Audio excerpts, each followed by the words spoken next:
ओम नमो भगवते वासुदेवाय। हरे कृष्णा। आज एकादशी है, रमा एकादशी। कार्तिक मास में कृष्ण पक्ष में आने वाली इस एकादशी के महात्म्य को श्रवण करेंगे। युधिष्ठिर महाराज ने भगवान श्री कृष्ण से पूछा, हे जनार्दन, आप मुझ पर बड़ा स्नेह करते हैं, तो कृपा करके बताइए कि कार्तिक के कृष्ण पक्ष में कौन सी एकादशी आती है और उसका क्या महात्म्य है। भगवान श्री कृष्ण कहते हैं, राजन, कार्तिक मास में अत्यंत प्रसिद्ध रमा एकादशी आती है कृष्ण पक्ष में। वह बड़ी परम कल्याणकारी है और बड़े बड़े पापों को भी हरण करने वाली है। पूर्व काल में मुचकुंद नाम से बड़े विख्यात राजा हो गए हैं, जो भगवान श्री विष्णु के ही भक्त और सत्य प्रतिज्ञ थे। सत्य में ही, धर्म में ही स्थित थे। अपने राज्य पर निष्कंटक शासन करने वाले उन राजा के यहाँ नदियों में सर्वश्रेष्ठ चंद्रभागा कन्या के रूप में ही उत्पन्न हुई। राजा ने फिर चंद्रसेन कुमार शोभन के साथ उसका विवाह कर दिया। सही समय पर उसका विवाह कर दिया शोभन के साथ। एक बार शोभन दशमी के दिन ही अपने ससुर के घर आए और उसी दिन समूचे नगर में पूर्ववत ढिंडोरा पिटवाया गया कि यह एकादशी का अत्यंत पवित्र व्रत आ रहा है, तो इस दिन में कोई भी भोजन न करे, खास करके अन्न को न खाए या अन्न से बने हुए द्रव्य पदार्थ या तेल वगैरह नहीं खाए। इस प्रकार से सबको बताया गया। इसे सुनकर शोभन ने भी अपनी प्यारी पत्नी चंद्रभागा के पास जाकर कहा कि हे प्रिय, अब मुझे इस समस्या से कौन बचाएगा। इस समय मेरा क्या धर्म है, क्या कर्तव्य है, कृपा करके मुझे इसके बारे में शिक्षा दो। जब चंद्रभागा ने कहा कि हे मेरे प्रभु, मेरे स्वामी, मेरे पिता के घर पर तो या फिर पूरे राज्य में ही एकादशी के दिन मनुष्य को तो क्या, पालतू पशु आदि भी भोजन नहीं करते, सब लोग निराहारी रहते हैं। हे प्राणनाथ, यदि आप भोजन कर लेंगे तो आपकी इस संसार में बड़ी निंदा होगी कि देखो कैसा जमाई है, एक दिन भी उपवास नहीं कर सकता है। जहाँ के कुत्ते बिल्ली चूहे भी उपवास कर रहे हैं, लेकिन राजा का जमाई वो नहीं कर पा रहा है। इस प्रकार से आपकी निंदा हो जाएगी। इस प्रकार मन में विचार करके अपने चित्त को आप दृढ़ कीजिए और एकादशी व्रत का पालन कीजिए। फिर शोभन ने कहा, हे प्रिय, तुम्हारा कहना तो पूर्णतः सत्य है। मैं भी उपवास करूंगा, मैं भी एकादशी का व्रत पालन करूंगा। कभी किया नहीं है, लेकिन फिर भी मैं भी इसका पालन करूंगा और दैव में जैसा भी विधान होगा उसी प्रकार से होने वाला है। भगवान आगे कहते हैं, इस प्रकार से दृढ़ निश्चय करके शोभन ने व्रत के नियम का पालन किया। जल भी पान नहीं किया और अन्न भी नहीं लिया। लेकिन जैसे ही सूर्योदय होते होते, मतलब दूसरे दिन पारना के समय से पहले ही वो क्या हो गया, प्राणांत हो गया। उसने शरीर को त्याग दिया, उसका मृत्यु हो गया। राजा मुचकुंद ने शोभन का फिर राजोचित दाह संस्कार किया कि यह तो पुण्य ही बात थी कि एकादशी का व्रत करते करते बेचारे ने देह त्याग कर दिया था। इस प्रकार से उसका दाह संस्कार कराया गया। चंद्रभागा भी पति का पारलौकिक कर्म करके पिता के ही घर में फिर रहने लगी। तो इससे पता चलता है कि हर स्त्री पति के मरने के बाद सती पूर्व काल में भी नहीं जाती थी। इस प्रकार से पुत्री ने पति का देहावसान होने के बाद अपने पिता मुचकुंद महाराज के पास ही रहने लगी। भगवान श्री कृष्ण कहते हैं कि हे राजा, उधर शोभन इस व्रत के दिव्य प्रभाव से, क्योंकि एकादशी का व्रत भी किया था और एकादशी की तिथि में ही देह त्याग भी हुआ था। इस दिव्य प्रभाव से वह मंद्राचल के शिखर पर बसे हुए एक परम रमणीय देवपुर को प्राप्त हुआ। वहां वह राजा बन गया। वहां शोभन द्वितीय कुबेर की भांति ही, जो देवताओं का कोषाध्यक्ष है, धनाध्यक्ष है, उसी की भांति शोभा पाने लगा। यानी अत्यंत तेजस्वी, ओजस्वी और ऐश्वर्यशाली ऐसे नगर का वह राजा बन गया। एक बार ऐसा हुआ कि मुचकुंद के नगर निवासी विख्यात ब्राह्मण थे सोम शर्मा जी। यह तीर्थ यात्रा के लिए इस प्रकार से घूमते घूमते उसी मंद्राचल पर्वत पर चले गए, जहां उन्होंने जाकर शोभन का दर्शन किया कि अरे, इस पुर का राजा तो शोभन है, और यह उसी प्रकार से उसका शरीर भी पूर्व रूपी दिख रहा है। यह तो राजा मुचकुंद का ही दामाद है। उसी को पहचान कर वह उसके समीप चला गया।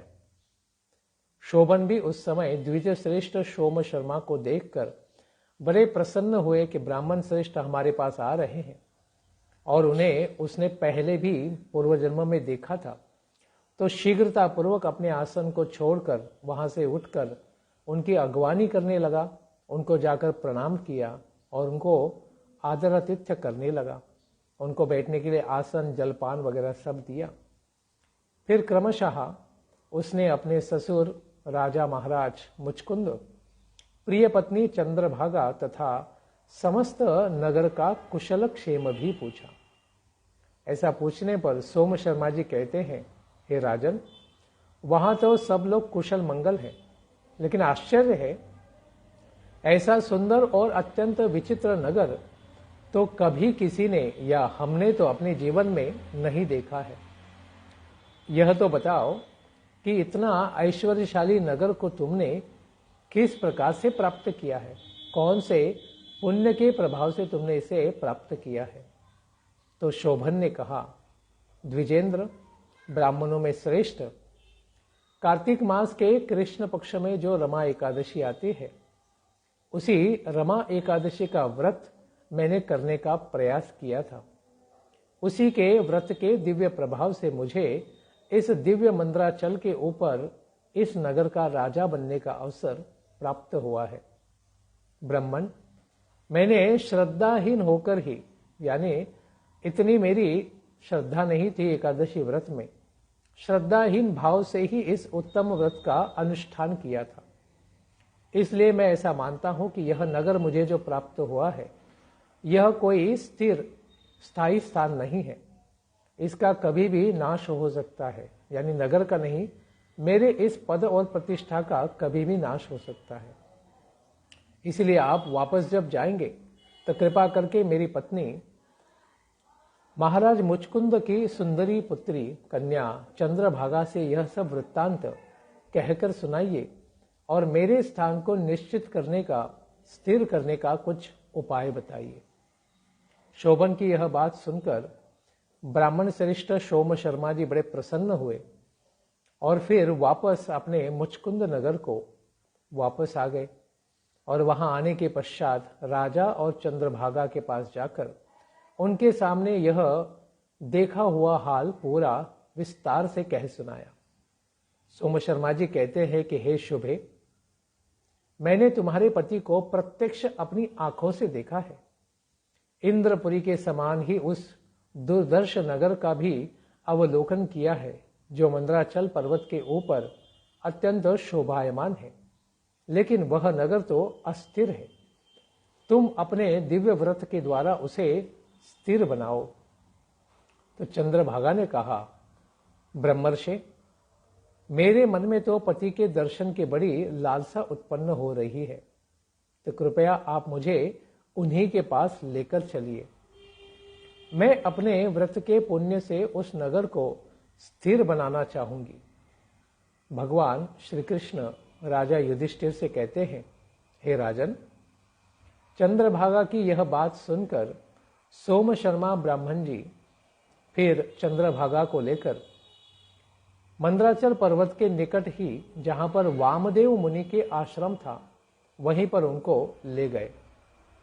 वहां ऋषि के मंत्र की दिव्य शक्ति तथा उसी के साथ एकादशी व्रत के सेवन के प्रभाव से चंद्रभागा का शरीर बड़ा दिव्य हो गया।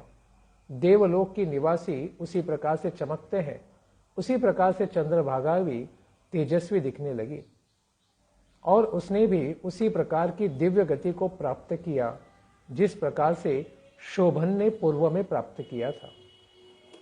इसके बाद वह चंद्रभागा अपने पति शोभन के पास गई। अपनी प्रिय पत्नी को आया हुआ देखकर शोभन बड़ा प्रसन्न हो गया। उन्होंने उसे बुलाकर अपने वाम भाग में यानी बाईं ओर सिंहासन पर बैठाया। उसके पश्चात चंद्रभागा ने अपने प्रियतम पति से यह प्रिय वचन कहा, हे नाथ, मैं हित की बात कहती हूं, सुनिए। जब मैं 8 वर्ष की उम्र की थी तभी से मैंने एकादशी व्रत का पालन प्रारंभ कर दिया था। तब से लेकर आज तक मैंने जितने भी एकादशी व्रत के पुण्य को संचित किया है, उस सब के प्रभाव से मैं यह प्रार्थना करती हूं कि यह जो नगर आपने मंदराचल के ऊपर प्राप्त किया है, यह दिव्यपुर कल्प के अंत तक यानी ब्रह्मा जी के जब तक रात नहीं हो जाती है तब तक कल्पांत तक स्थिर रहेगा और आपके सभी प्रकार के मनोवांछित वैभव से समृद्धशाली बना रहेगा। इस प्रकार से उन्होंने संकल्प किया। भगवान कहते हैं, राजा, इस प्रकार रमा एकादशी के व्रत के प्रभाव से चंद्रभागा ने दिव्य भोग, दिव्य रूप और दिव्य आभूषणों से विभूषित होकर अपने पति शोभन के साथ मंदराचल के शिखर पर विहार किया। कल्पांत तक ब्रह्मा जी के पूरे दिन यानी 1000 दिव्य युगों तक इतने लंबे समय के लिए वहां पर व्यतीत किया। हे राजन, मैंने तुम्हारे सामने रमा नामक एकादशी का, जो कार्तिक के कृष्ण पक्ष में आती है, उसका दिव्य व्रत का वृत्तांत और महात्म्य कह सुनाया। यह चिंतामणि तथा कामधेनु के समान सब मनोरथों को पूर्ण करने वाली है। लेकिन वैष्णवों को चाहिए कि किसी भी प्रकार के भौतिक लाभ और प्रलोभन, नाम, सिद्धि, प्रसिद्धि, ऐश्वर्य, तेज, ओज इसकी कामना न करते हुए केवल भगवान की प्रसन्नता के लिए ही संकल्प करके इस एकादशी को पालन करना चाहिए और इसी संकल्प के साथ सही समय पर कल सुबह इसका पालना करना चाहिए। उसको आप अपने समय और स्थिति के अनुसार, स्थान के अनुसार देख सकते हैं। ऐसे रमा एकादशी में कार्तिक होने के कारण ऊर्जा व्रत का भी पालन करें। सुबह शाम यशोदा और राधा दामोदर इनको आप दीप दिखाएं, उपवास करें, अन्न से बचे रहें। इस प्रकार से एकादशी का व्रत करने से भगवान अत्यंत प्रसन्न होंगे और हमारे सारे आध्यात्मिक कामनाओं को पूर्ण करेंगे। रमा एकादशी महात्म्य की जय, कार्तिक महात्म्य की जय, भगवान श्री हरि की जय। निताई गौर प्रेमानंदे, हरि हरि बोल।